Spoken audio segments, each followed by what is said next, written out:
킹 제임스 성경과 바른 교리, 오늘 7번째로 교회에 대한 교리를 다룹니다. 교회는 사람이 만든 조직체가 아닙니다. 우리 주 예수님께서 세우신 교회입니다. 자기 피로 값주고 사신 교회며, 교회가 무엇이고 어떻게 구성되어 있으며 무엇을 하는 곳인지는 성경에 기초를 두고 있습니다. 그래서 다른 교단에서 어떻게 했느냐, 그건 그리 중요하지가 않습니다. 과거에 우리 조상들은 어떻게 했느냐, 참고로 하시기 바랍니다. 그러나 그게 결정적인 것은 아닙니다. 성경이 무엇을 말하고 있는가, 성경이 우리에게 무엇을 가르치시는가, 거기에 중점을 두시면 됩니다. 오늘도 역시 킹 제임스 성경을 중심으로 우리가 바르게 알아야 할 사실들에 대해서 다루고자 합니다. 다루다 보니까 기존에 우리가 한국교회에서 그동안 사용해 오던 개역 성경과 비교가 불가피합니다.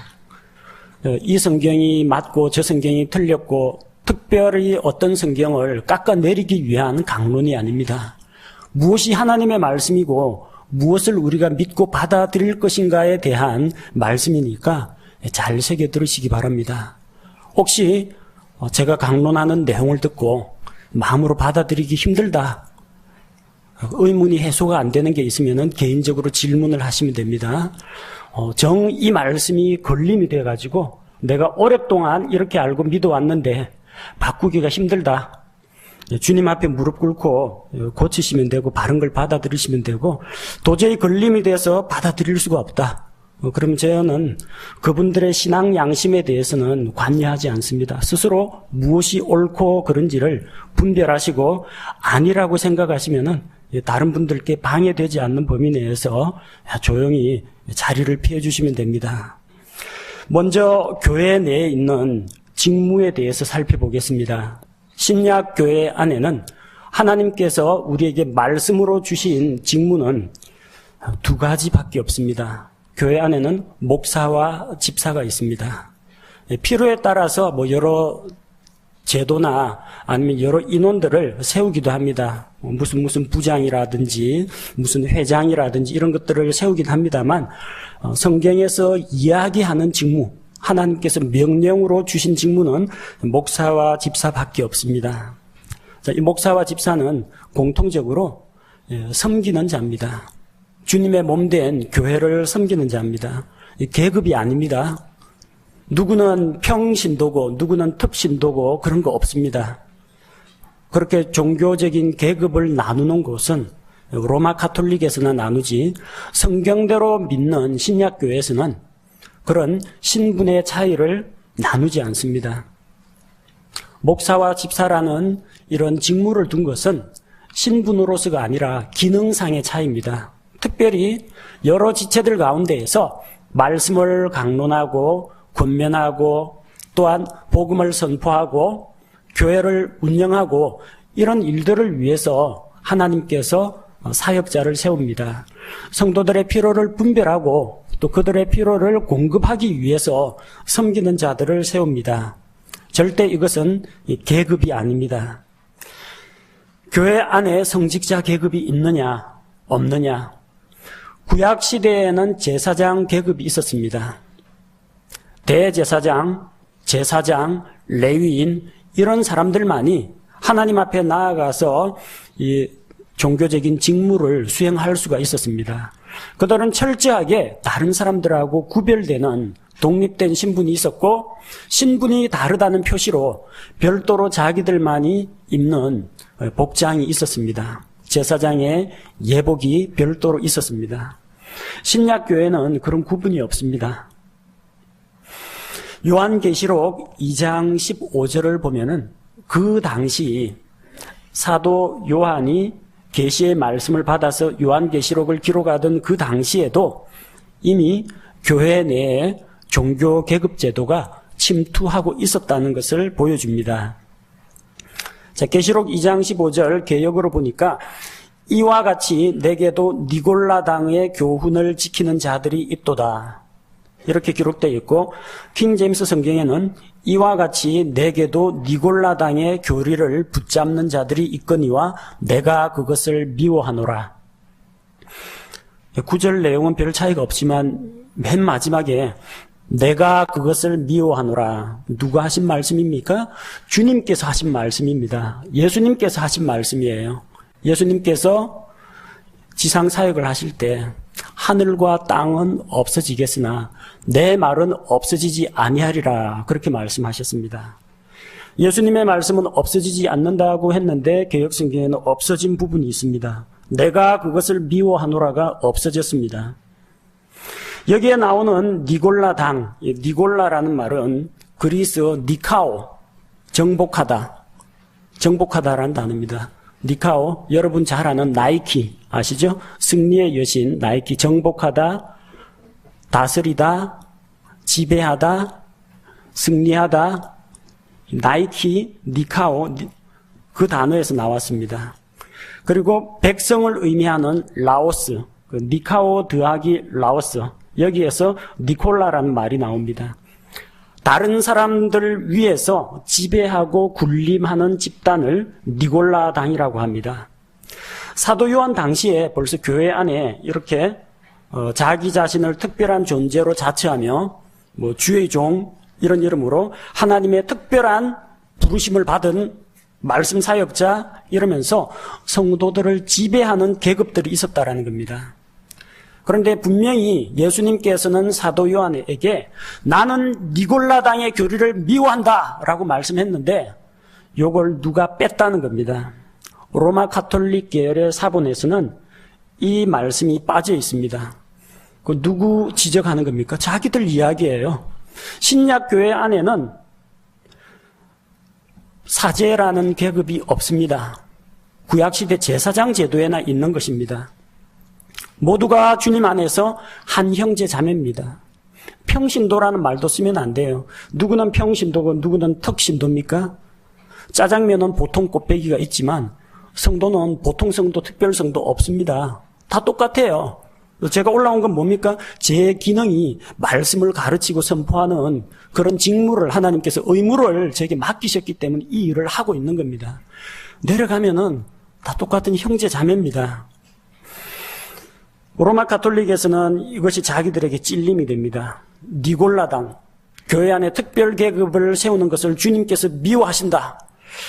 지키는 자들이 있다까지는 괜찮은데 그건 부인할 수 없는 사실이니까 교회 안에 그런 사람들이 있다까지는 괜찮은데 주님께서 그것을 미워하신다면 누군가가 이 성경 구절을 당시 로마 가톨릭에서는 일반인들이 성경을 못 읽도록 했지만 이 성경이 일반 다른 사제 집단을 제외한 성도들 손에 들어가면은 자기들의 정체가 탄로납니다. 아, 주님께서 미워하시는 니골라당의 행위를 하고 있는 저 가톨릭 사제들 이 말이 나오게 됩니다.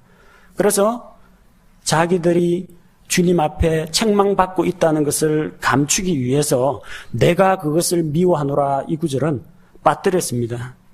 로마 가톨릭이야말로 사제 집단, 평신도 집단 이렇게 나누어서 사제들을 성직자 계급으로 니골라당으로 만들고 있기 때문입니다. 신약교회는 성직자 계급, 사제 집단이 없습니다. 두 번째는 여자 목사 제도가 성경적인가 그렇지 않은가 하는 것입니다.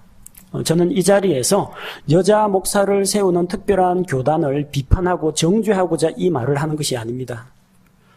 또 그 교회 찾아가서 너희들 비성경적이다 뜯어 고쳐라 라고 그들에게 강론하는 것이 아닙니다. 다만 성경이 무엇을 말하느냐, 우리가 무엇을 따를 것인가만 설명하도록 하겠습니다. 번역이 잘못되면 교리가 잘못 나오게 됩니다. 목사, 장로, 감독 제도에 대해서 하나님께서 우리에게 말씀을 통해서 주신 부분이 디모데전서 3장에 있습니다. 목사와 집사에 대해서 우리에게 말씀하고 계십니다. 디모데전서 3장 1절 말씀을 개역으로 보면 미쁘다 이 말이요 사람이 감독의 직분을 얻으려 하면 선한 일을 사모한다 함이로다. 킹 제임스 성경으로 보니까 남자가 감독의 직무를 사모하면 선한 일을 사모한다는 이 말은 참된 말이로다. 전반적인 글의 흐름은 똑같은데 한 단어가 다릅니다. 개역은 사람이라고 했습니다. 감독의 직분은 사람이 취할 수 있다 그렇게 했고, 킹 제임스 성경은 남자가 감독이 될 수 있다고 이야기합니다.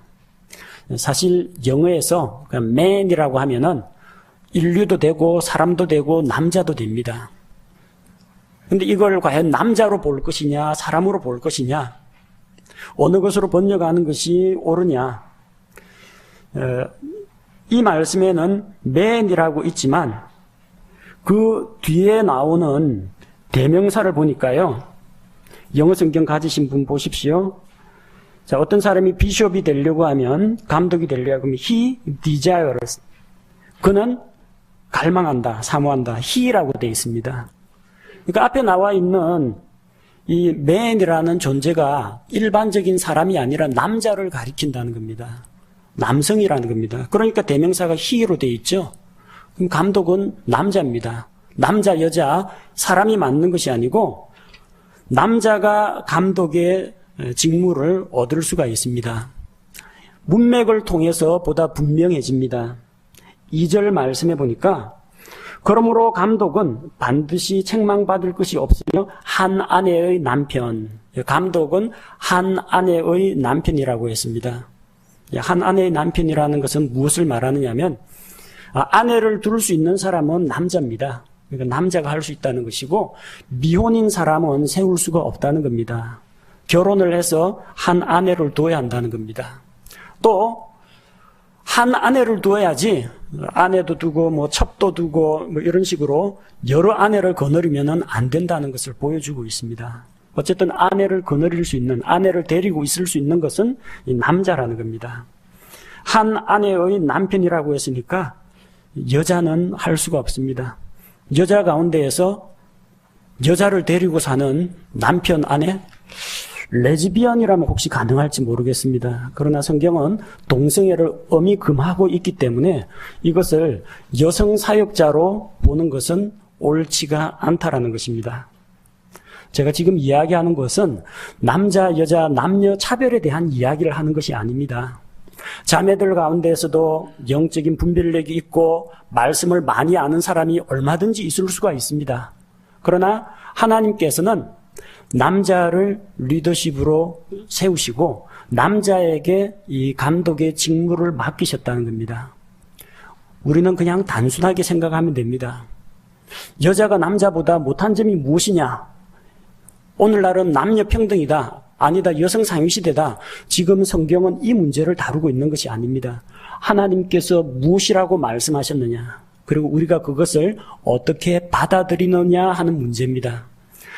다른 교단에서 여자 목사 세우는 교회가 있습니다.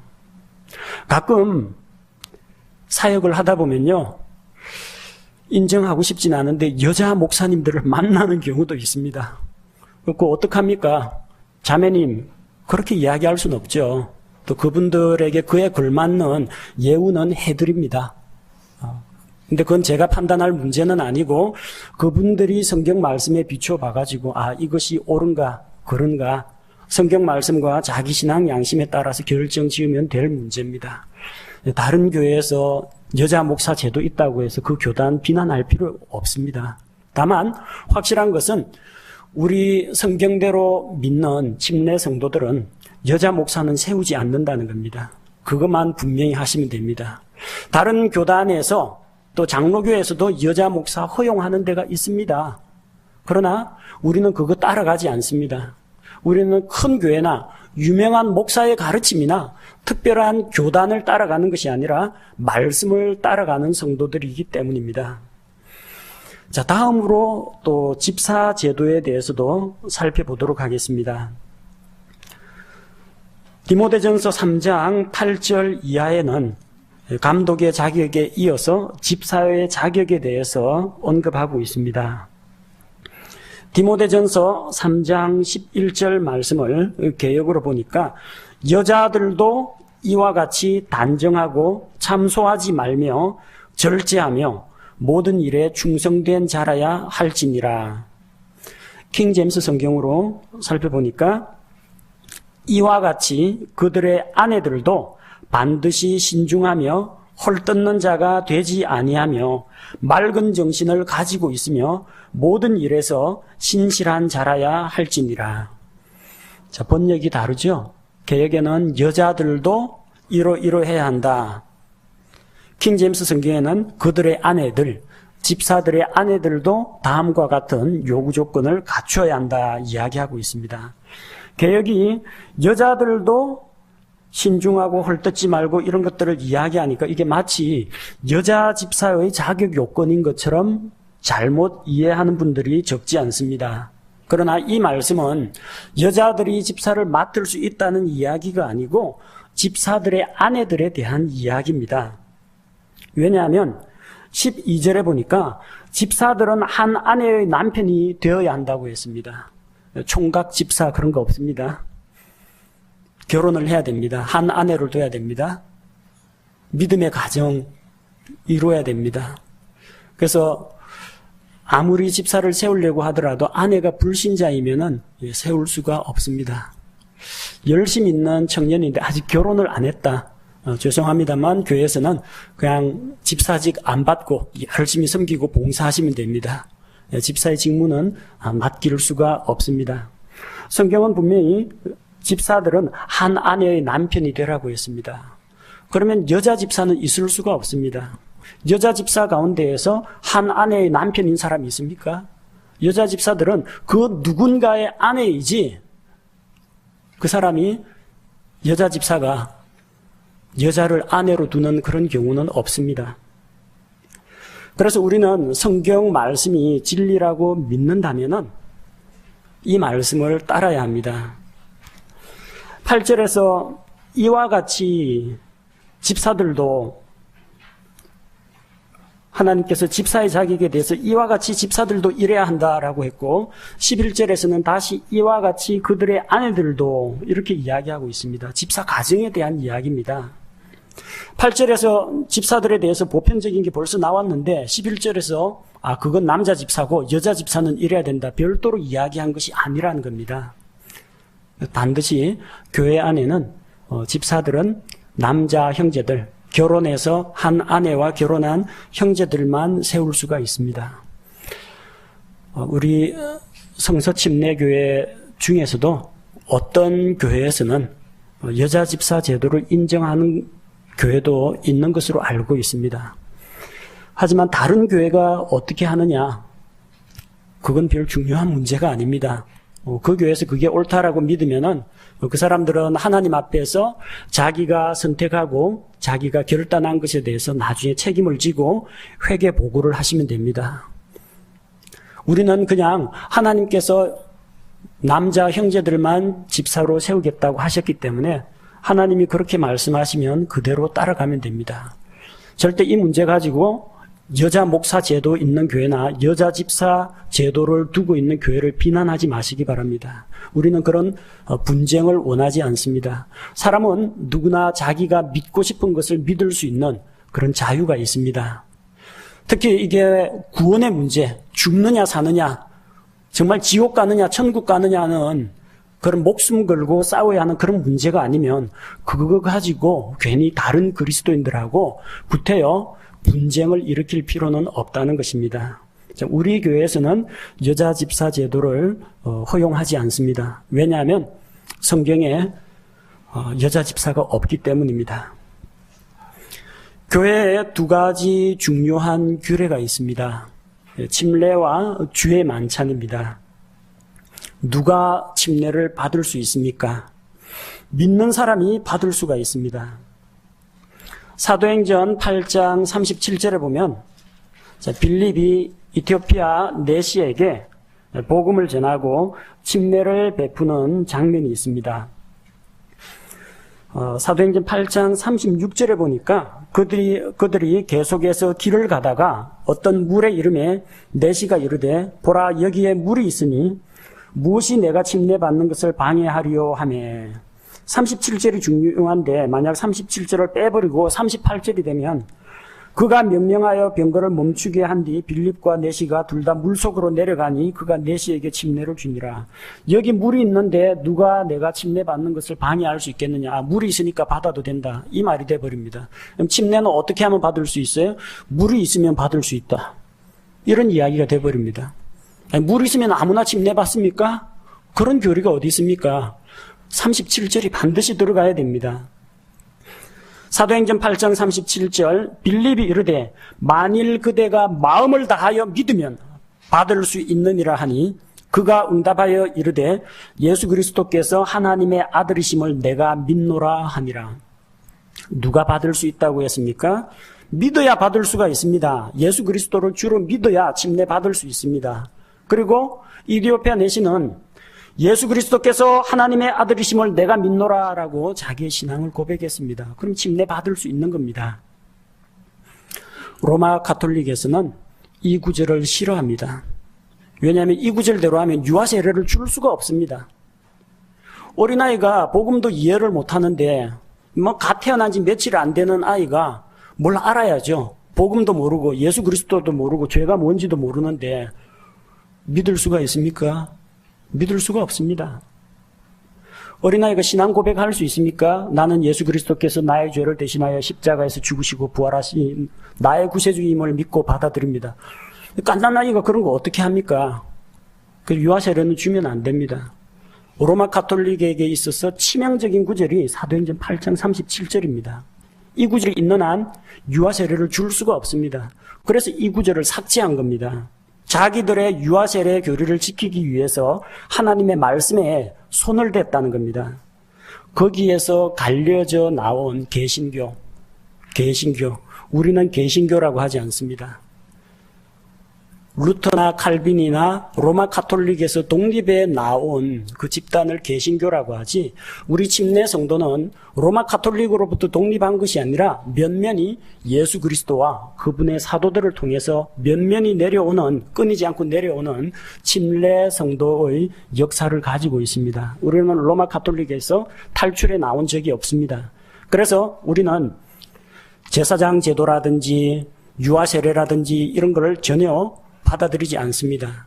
그러나 칼빈이나 이런 사람은 거기에서 빠져나오면서 로마 가톨릭 교황을 비난하면서 안 좋은 제도나 관습을 그대로 가지고 나와서 종교 개혁을 했다는 겁니다. 로마 가톨릭이 안 좋은 점들을 개선하고 개혁을 한 것이지 완전히 새롭게 되지 못했다는데 한계가 있는 것입니다.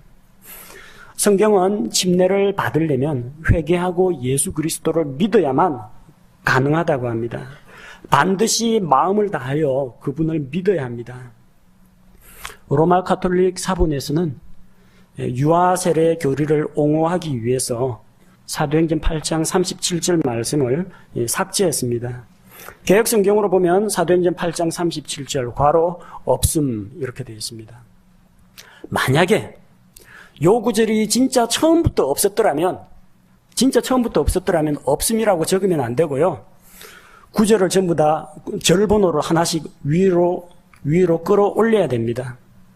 그래서 38절 내용을 끌어올리면서 그걸 37절로 붙여야 정상입니다. 원래 진짜로 없었다라고 하면.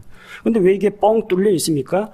원래는 있었다라는 겁니다. 원래는 있었고 하나님께서 보존해 주신 사본들에 있었고 거기에서 번역된 성경들에는 다 있는데 비평본문, 인본주의 신학자들이 만든 하나님의 말씀을 변개하고 자기들의 교리에 맞추어가지고 성경을 뜯어고친 그 사본들에는 이 구절들이 삭제되어 있는 겁니다. 그러니까 기존에 있는 성경하고 맞추려고 하다 보니까 없음하고 실제는 없지 않습니다. 없음 해놓고 밑에 나눠주에다 적어 놓는 겁니다. 어떤 고대 사본에는 이 구절에 대한 이 구절이 없음 이렇게 놓습니다. 그 어떤 고대 사본이라는 게 뭐냐면요, 오래된 사본을 말합니다. 그 오래된 사본이 자기들은 좋다고 믿고 있는 거예요. 그 바티칸 사본, 신의 사본입니다. 왜 그게 오래됐느냐? 아무도 안 보니까 오래돼 있습니다. 신약교회에서 채택한 사본들은 다 넘겨보고 하다 보면 빌려보고 돌려보고 막 예배 시간에 쓰다 보면요, 이게 몇 년 못 가가지고 다 너덜너덜해가 못 쓰게 됩니다. 그럼 자꾸 새로운 사본을 뺏겨 써야 됩니다. 최신본들만 남아있어요. 저 오래된 4세기경, 5세기경 사본들은 안 남아 있습니다.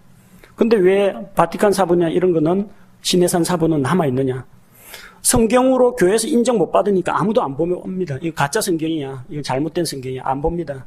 그러니까 그게 성경인 줄도 모르고 로마 바티칸 서고에 먼지가 수북이 쌓인 채 꽂혀 있는 겁니다. 보존 상태 아주 양호합니다. 왜?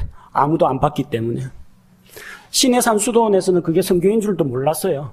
이 수도사들이 그거 가지고 석탄에 불을 붙여야 되는데 잘 안 붙으니까 그 불쏘시개로 쓴 거예요. 이 성경인지도 모르고. 그만큼 성경에 대해서 관심이 없었다는 겁니다. 나중에 이 성경학자가 그 광경을 보니까 이게 두루마리 성경 신약인 거예요. 그 불 다 꺼가지고 남은 거 건져낸 게 시내산 사본입니다. 그게 오래됐다고요. 왜 오래됐어요? 아무도 안 보니까. 아무도 안 보면 오래되어 있습니다. 여러분 집에 가서 책꽂이에 어떤 책이 보존 상태가 양호한지 한번 보십시오. 손때 묻고 다른 책은 부지런히 읽은 겁니다. 그냥 누구누구 선물로 받은 책 중에서 별 필요 없는 무슨 홍보성 책자 그런 거 꽂아놓은 건요. 보존 상태 아주 양호하고 보존 상태 좋습니다. 고대 사본들이 그렇습니다. 오래됐던 사본이 좋은 것이 아니라는 겁니다. 다음으로 누가 침례를 받을 수 있느냐? 믿는 자가 받을 수 있다. 이건 확실합니다. 신앙 고백도 못하고 믿지도 못하는 아이에게 물 뿌려가지고 세례받았다. 이 아이의 이름이 하늘나라 생명책에 기록되어 있는 줄로 믿습니다. 이렇게 하는 것은 잘못된 것입니다. 그 다음에 세례를 주는 것이냐 침례를 주는 것이냐. 사도행전 8장 38절에 보니까 이에 명하여 병거를 머물고 빌립과 내시가 둘 다 물에 내려가 빌립이 세례를 주고, 개역에 보니까 물에 내려가 세례를 주었다고 합니다. 킹 제임스 성경으로 보니까 그가 명령하여 병거를 멈추게 한 뒤 빌립과 내시가 둘 다 물 속으로 내려가니 그가 내시에게 침례를 주니라. 자, 물로 내려가는 건 그냥 간단합니다. 강가나 호숫가 주변에서 물 떠가지고 그 사람 머리 위에 손가락으로 이렇게 뿌려주거나 컵으로 물 떠가지고 머리에 부어주는 거면은 물가까지 내려가도 됩니다. 물로 내려가도 됩니다. 근데 왜 물 속에까지 들어가야 될까요? 저 깊은 물 속에 들어가야 되고, 예수님께서 침례를 받으실 때에도 물 속에서 올라오셨다라고 했습니다. 물 속이라는 건 뭘 말합니까? 물 표면이 있는데 물 표면 밑으로 들어갔다가 물 속에서 잠겼다가 나왔다는 이야기입니다. 개역은 두 사람이 물에 내려갔다고 하고 킹 제임스 성경은 그들이 물 속으로 내려갔다라고 합니다. 우리는 성서 침례 교회에 있기 때문에 적어도 침례 신앙은 굳게 붙잡고 있는 줄로 믿습니다. 세례가 아니고 침례입니다. 물론 세례나 침례가 사람을 구원하는 것은 아닙니다. 저도 장로교에서 처음 신앙생활을 했고 교회 나간 지 6개월 만에 학습교인 학습받고 6개월 뒤에 세례문답 통과하고 머리에 물 뿌리는 세례를 받았습니다. 나중에 성경을 읽어보고 이게 세례가 아니라 침례라는 것을 뒤늦게 알게 됐습니다. 제 잘못이 아니고요. 제가 1.1획도 틀림이 없다라고 믿었던 개역 성경에 세례받으라고 해서 세례받은 겁니다. 저는 이게 침례인 줄 몰랐습니다. 근데 나중에 킹 제임스 성경을 알고 이게 침례가 맞다는 걸 알게 됐습니다. 그래서 다시 받았습니다. 아나바프티스트라고 하죠. 재침례 성도가 되었습니다. 잘못됐으면은 그냥 고치면 됩니다. 세례받았다고 해서 이게 무슨 하나님 앞에 정죄받아 죽을 이런 잘못은 아닙니다. 세례를 받건 침례를 받건 어느 것도 우리의 구원 문제, 죄 문제는 해결하지 못합니다. 침례를 받는 것은 내가 이미 구원받았기 때문에 하나님 앞과 성도들 앞에서 나의 신앙 고백입니다. 공개적으로 내가 믿고 그리스도인이 되었습니다. 이렇게 간증하는 것입니다. 왜 그렇게 침례를 받느냐? 주님께서 믿고 침례 받으라고 하셨기 때문에 그러는 겁니다. 단순하게 생각하십시오. 침례교회, 성서 침례교회에서 침례라는 제도를 만든 것이 아니고 성경에 예수님께서 제자들에게 너희는 가서 모든 민족들을 가르치고 아버지와 아들과 성령의 이름으로 침례를 주라고 했고 또 믿는 자는 침례를 받으라고 명하셨기 때문에 하는 겁니다. 그래서 우리는 가장 기초적인 명령, 침례 받으라는 명령에 단순하게 순종하면 됩니다. 그 방식은 물 속에 들어가서 침례를 받는 겁니다. 침례라는 것은 잠길 침자입니다. 침수되는 겁니다. 물속에 잠기는 겁니다. 스프레이로 물 뿌리듯이 손가락으로 물 찍어가지고 딱딱 뿌리거나 손에 물 찍어가지고 어린아이 이마에다가 발라주는 그것을 침례라고 하지 않습니다. 성경에서 침례는 예수 그리스도께서 십자가에 못 박혀 죽으시고 장사 지낸 바 되었다가 물속에 잠기는 것이 무덤 속에 묻히는 겁니다. 그리고 예수 그리스도께서 무덤에서 일어나신 것을 나타내기 위해서 물 속에서 일으켜집니다. 우리 침례 받으실 때 다 경험하셨죠? 예수 그리스도와 함께 십자가에 못 박혀 죽어 장사 지낸 바 되었다가 그리스도와 함께 새 생명 가운데 일으켜졌습니다. 이게 침례입니다. 이거는 물 뿌리는 거나 컵으로 머리에 물 부어주는 거 가지고는 예수 그리스도의 죽으심과 부활을 나타낼 방법이 없습니다. 따라서 우리는 전신이 물속에 잠기는 전신 침례가 옳다고 믿고 있습니다. 하지만 여러분, 이거 가지고 다른 교단에서 세례받은 사람 정죄하거나 비판하지 마십시오. 그 사람은 자기 나름대로 자기들 가진 성경에 세례라고 되어 있으니까 그렇게 하는 거 아닙니까? 또 잘못 가르치는 사람이 있으니까 침례 아니라 세례를 가르치고 있는 거 아닙니까?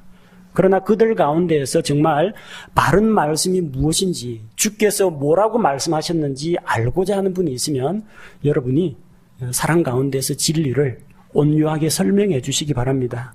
이거 가지고 괜히 우리 목사님이 침례가 맞고 저 세례는 가증한 로마 카톨릭의 거기에서 나온 것이다, 이거 가지고 다른 교회 사람들하고 싸우지 마시기 바랍니다. 여러분이 말씀을 통해서 무엇이 옳고 그른지를 분별하고 주께서 이렇게 하라 하면은 하고 하지 말라 하면 안 하면 됩니다. 우리 신앙은 단순합니다. 다음으로 주의 만찬에 대한 것입니다. 고린도전서 11장 26절 개역성경으로 보니까 너희가 이 떡을 먹으며 이 잔을 마실 때마다 주의 죽으심을 오실 때까지 전하는 것이니라. 킹제임스 성경으로 보니까 이는 너희가 이 빵을 먹고 이 잔을 마실 때마다 주의 죽으심을 그분께서 오실 때까지 보이기 때문이니라. 단어가 개역은 떡으로 되어 있고 킹제임스 성경에서는 빵으로 되어 있습니다. 저는 이것을 가지고 어떤 문화를 비교하고자 하는 것이 아닙니다. 성경이 무엇을 말하느냐, 성경에 나와 있는 사실만 말씀드리겠습니다. 유대인들은 떡 안 해 먹습니다. 유대인들 우리처럼 시루떡 하거나 송편 빚어 먹거나 곡식가루 쪄 먹는 그런 떡 안 합니다. 예수님은 태어나서 십자가에서 죽으시고 부활하시고 승천하시기까지 우리가 먹는 백설기라든지 시루떡이라든지 송편이라든지 드셔보신 적이 없습니다. 그들의 유월절 잔치 때에는 밀가루를 반죽해서 아무것도 섞지 않고 누룩도 섞지 않고 밀가루를 반죽해서 번철에 프라이팬이나 화덕에 납작하게 구운 그 빵을 mat자라고 하는 납작한 빵을 먹습니다. 그걸 예수님께서 마지막 주의 만찬 때 사용하신 겁니다. 개역성경은 주의 만찬 때 예수님께서 제자들에게 떡을 나누어 주셨다 그렇게 되어 있기 때문에 개역성경을 믿는 교회에서는 떡으로 합니다. 왜 그렇습니까? 아니, 성경에 떡이라고 되어 있으면 떡이라고 하지 않습니까? 그쪽 성경 쓰는 사람들은 떡으로 하게 됩니다. 근데 성경에 사실은 유대인들이나 예수님들은 떡을 먹지 않고 빵을 먹었습니다. 그러면은 떡이 아니라 빵으로 하는 것이 옳습니다. 장로교회 제가 수십 년 다니면서 저도 떡 먹었습니다. 백설기 먹었습니다. 어떤 교회는 거기에 계란 넣어가지고 구운 카스테라를 줍니다. 카스테라 먹은 적도 있습니다. 그 다음에 포도즙을 먹어야 되는데 포도주 마셨습니다. 성경은 술 먹지 말라고 하는데 목사님이 주시는 거니까 포도주 마셨습니다. 대부분 이 강대상 탁자 밑에 보면요, 이 유리병에 포도하고 설탕 넣고 비닐 덮고 고무줄로 칭칭 감아가지고 그 포도주 단지 있습니다. 제가 다니는 교회마다 대부분 그렇게 포도주를 담아가지고 발효시켜가지고 그분들 말로는 우리는 소주 안 부었다, 그 과실주 담근 거 아니다라고 하는데 포도 껍질에 벌써 그 발효시키는 균이 있습니다. 포도 그냥 둔다고 해서 포도주 안 됩니다. 그냥 두면요 포도 식초가 됩니다. 반드시 이 효모균이 먹고 살 수 있는 당분, 설탕을 넣어줘야만 포도주로 발효가 됩니다. 사실 이것은 발효시킨 포도주이기 때문에 누룩이 들어간 겁니다.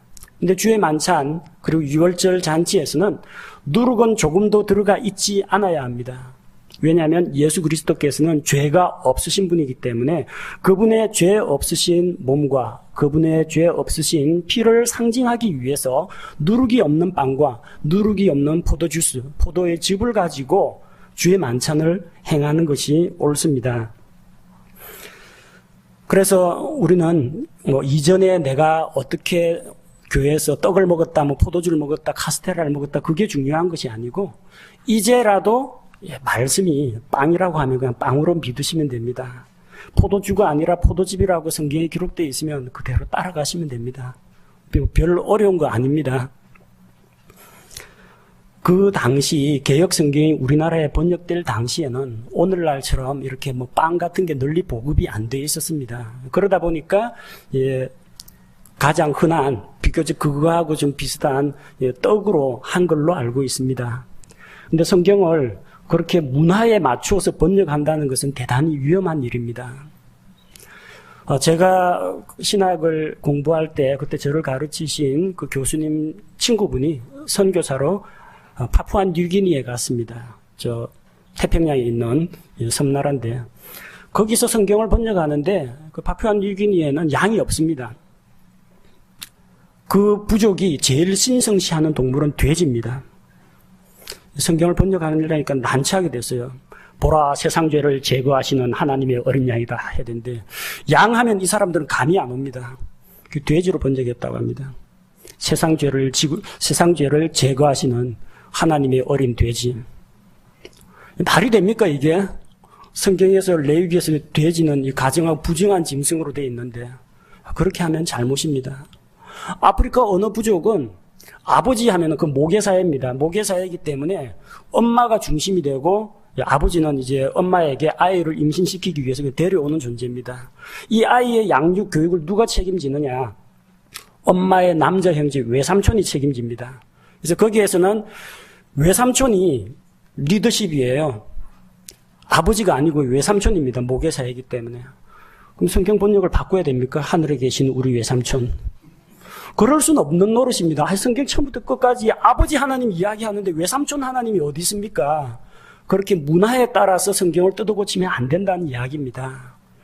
이전에 우리나라에 기독교가 전래되던 그 당시에는 이 빵이라는 것이 흔하지도 않았고 그러다 보니까 제일 가까운 떡으로 번역했는데 그분들 탓하는 게 아닙니다. 이제는 우리가 바른 성경도 알고 있고 또 성경 공부하면서 예수님께서 드신 것은 이 납작하게 구운 빵이구나 그렇게 알면 그냥 지금 있는 우리 성도들은 그냥 빵이구나 포도즙이구나 그 말씀에 순종해서 누룩이 들어가 있지 않은 빵과 누룩이 들어있지 않은 그런 포도즙을 가지고 주의 만찬을 행하면 됩니다. 다른 교회에서 우리 교회하고 달리 떡 먹는다고 따라갈 필요도 없고 그 교회 비난할 필요도 없습니다. 기독교가 우리나라에 전래된 초창기에 떡 갖고 주의 만찬 행하신 분이 있습니다. 그 비난할 이야기가 아닙니다. 그 당시엔 그렇게밖에 이해를 못했기 때문에 어쩔 수 없는 것인데 이제 우리가 바른 성경과 바른 것을 알게 되었으면 그냥 오늘을 살아가는 우리는 이 말씀에 나온 대로 고치면 되는 겁니다. 자기들이 행해온 전통이나 관습, 자기들이 만들어 놓은 교리 가지고 성경을 뜯어고쳐서는 안 됩니다. 성경은 교리의 책입니다. 성경이 무엇을 말씀하시느냐에서 우리가 무엇을 믿어야 하는지 올바른 교리를 발견하시고 그것을 믿음으로 받아들이시면 됩니다. 오늘 살펴본 이런 교회에 대한 교리, 이것들을 가지고 우리가 믿고 있는 바를 다시 한번 확인하시고 이 성경이 우리에게 바른 것을 가르쳐 주신다는 것을 여러분이 확신하시기 바랍니다.